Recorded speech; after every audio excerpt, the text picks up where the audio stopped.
নমস্কার দর্শক বন্ধু, আমি সপ্তর্ষি রাম বন্দ্যোপাধ্যায় ধর্ম, রাজনীতি, সমাজ, সংস্কৃতি ও ইতিহাস বিষয়ক কিছু প্রস্তাব নিয়ে Ram is the great YouTube চ্যানেলে কিছু জানা অজানার ইতিহাসের কথা নিয়ে কয়েকটি ভিডিও উপস্থাপনের মধ্য দিয়ে আপনাদের সামনে উপস্থিত হয়েছি। আমার এই ভিডিওগুলো যদি আপনাদের মনোগ্রাহী, পছন্দের বা ভালো লাগার হয় তাহলে অবশ্যই আমার এই চ্যানেলটিকে সাবস্ক্রাইব করবেন। ত্রিবেণী বর্তমানে একটি সামান্য স্থান হলেও অতীতে এই স্থানটি ছিল বাংলা তথা অখণ্ড ভারতের সর্বশ্রেষ্ঠ তীর্থক্ষেত্র ও প্রধান বন্দর। ভারতবর্ষের প্রধান তিনটি নদী যথাক্রমে গঙ্গা, যমুনা ও সরস্বতীর মিলন বা সঙ্গম স্থল বলেই এই ত্রিবেণী নামকরণ। কথায় আছে, মাধব সাদৃশ্য দেবতা নাই, গঙ্গা সাদৃশ্য নদী নাই, আর ত্রিবেণী সাদৃশ্য মহান শ্রেষ্ঠ তীর্থ নাই।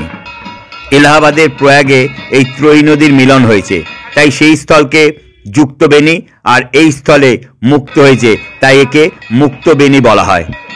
সনাতনী আধ্যাত্মিক চেতনায় ত্রিবেণী স্নান হল কুলকুণ্ডলিনীর সুপ্ত শক্তিকে জাগরিত করার স্নান।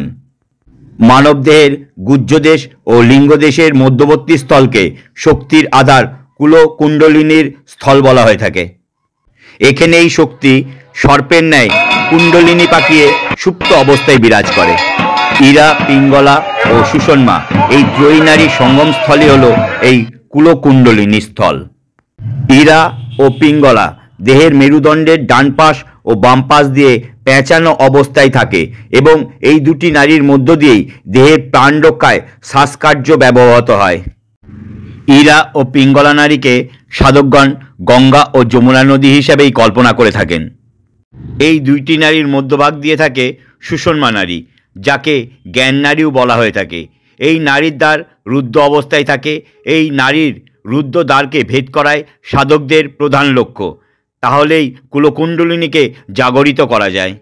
এই সুষমা নারী হল সাধকগণ কল্পিত সরস্বতী নদী, তাই শক্তির আধার বা সঙ্গমস্থলে তাকে দেখা যায় না।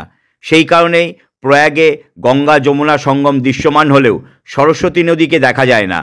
সরস্বতী নদী সেখানে অন্তঃসলীলা অবস্থায় থাকে, আর হুগলি ত্রিবেণীতে যমুনা নদী অন্তঃসলীলা, সরস্বতী নদী এখানে বহির্মুখী বা দৃশ্যমান।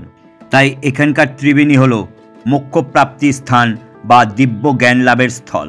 সুতরাং হুগলি ত্রিবেণী স্নান হল সাধকগণের সেই চরম আকাঙ্ক্ষিত মোক্ষপ্রাপ্তির পুণ্য স্নান। অতীতে এই ত্রিবেণী সঙ্গমে বসত কুম্ভমেলা। ভারতবর্ষের বিভিন্ন প্রান্ত থেকে আসা সাধুসন্তরা এখানে ভিড় জমাত পুণ্য স্নানে।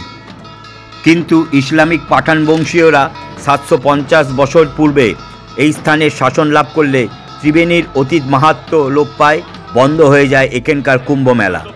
কিন্তু বর্তমানে অতীত ইতিহাসের পুনরাবৃত্তি ঘটিয়ে এই স্থানের ঐতিহ্য ও মাহাত্ম্যকে সামনে রেখে বিগত কয়েক বছর ধরে আবার শুরু হয়েছে মহাকুম্ভমেলা। আবার সাধুসন্তদের জনসমাগমে হুগলি ত্রিবেণী আজ ধর্মচর্চায় কোলাহল মুখরিত পবিত্র তীর্থক্ষেত্র। মকরের স্নান বা যে কোনো পার্বণ অনুষ্ঠানে ত্রিবেণীর তীর্থ আজ ভারতবর্ষে অন্যতম পুণ্যক্ষেত্র হিসাবেই পরিচিত।